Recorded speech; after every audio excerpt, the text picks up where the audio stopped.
So guys UP board का जो biology का पेपर है वो 21 को होने वाला है। तो उसके लिए I am suggesting most important topic जहाँ से क्वेश्चन बनते हैं mainly for the long perspective and the short perspective, मतलब 3 नंबर 5 नंबर के क्वेश्चन मेनली यहीं से आते हैं।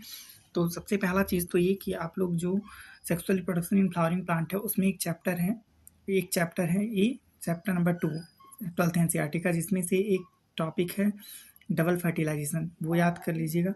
पोस्ट फर्टिलाइजेशन इवेंट वो भी पढ़ लीजिएगा। थर्ड चैप्टर जो ह्यूमन रिप्रोडक्शन है उसमें से एक चीज़ आता है that is the foetal ejection reflex, यानी कि पार्चुरेशन वाली प्रक्रिया, वो पूरा याद रखिएगा। मेंस्ट्रुएशन साइकिल शायद ही कभी पूछे, लेकिन मेनली वहीं से आता है, पार्चुरेशन से ही। तो वो और वो जो दोनों हार्मोन है वो पता होना चाहिए। इनफैक्ट जितने भी रिप्रोडक्टिव हेल्थ के अंदर और रिप्रोडक्टिव साइकिल में जितने भी हार्मोन्स हैं वो सब आप याद कर लीजिएगा, क्योंकि वहाँ से क्वेश्चन 1 नंबर में भी और 2 नंबर या 3 नंबर में भी आता ही आता है। ठीक, तो ये यहाँ से हो गया।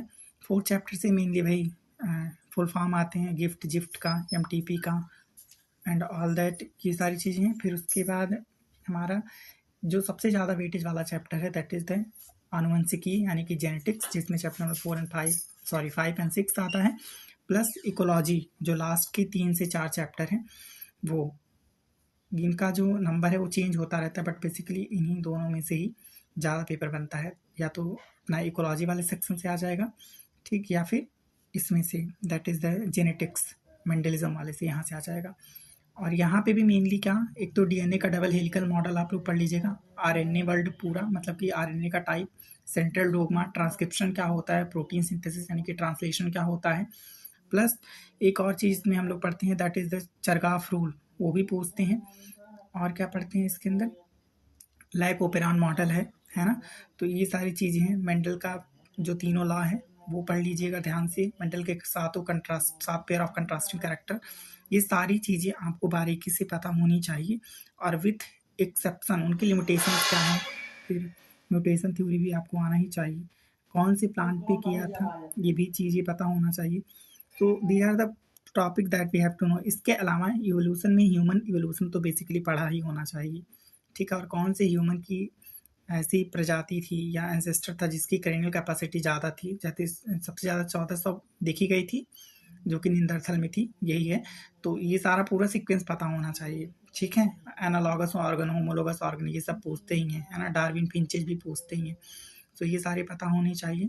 इसके अलावा जो अगर हम ह्यूमन डिजीज़ वाली बात करें तो यहाँ पे एंटीबॉडीज़ पढ़ लीजिएगा, प्लस कौन सी डिजीज़ किसके द्वारा कैरी की जा रही है, उस मॉस्किटो का नाम, और उसमें दो एक सिलेबस के अंदर 2 डिजीज़ भी पढ़नी है, मलेरिया वाला और एक है अपना ये मलेरियल पैरासाइट का साइकिल, और एक अपन लोग वो पढ़ते हैं ना, क्या बोलते हैं नाम, एड्स, ठीक। तो इन दोनों में से एक तो आएगा ही आएगा। I think malaria is going to repeat, तो वो पढ़ लीजिएगा। जेनेटिक कोड तो पढ़ना ही पढ़ना है ना। बायोटेक्नोलॉजी में BT कॉटन और BT ब्रिंजल, यानी कि BT जो पूरा टॉपिक है BT प्लांट्स वाला वो पूरा, और उसके बाद ये micro organism as a fertiliser, इसको भी याद कर देख लीजिएगा, यहाँ से मतलब वो आएगी, ठीक। और बेसिक प्रिंसिपल पता होना चाहिए बायोटेक्नोलॉजी का कि कौन कौन सी स्टेप हैं। फिर पॉलीमरेज चेन रिएक्शन PCR वो भी पता होना चाहिए। उसकी टूल्स क्या हैं बायोटेक्नोलॉजी के, है ना, क्या क्या यूज होता है, वो सारे पता होना चाहिए।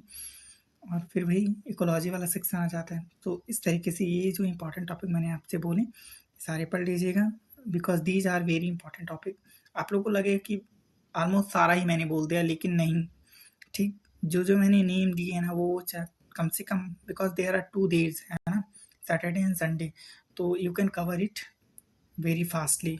सिर्फ देखते जाना है इंपॉर्टेंट की पॉइंट, और वही याद करने बस, और कुछ नहीं। And all the best for biology paper.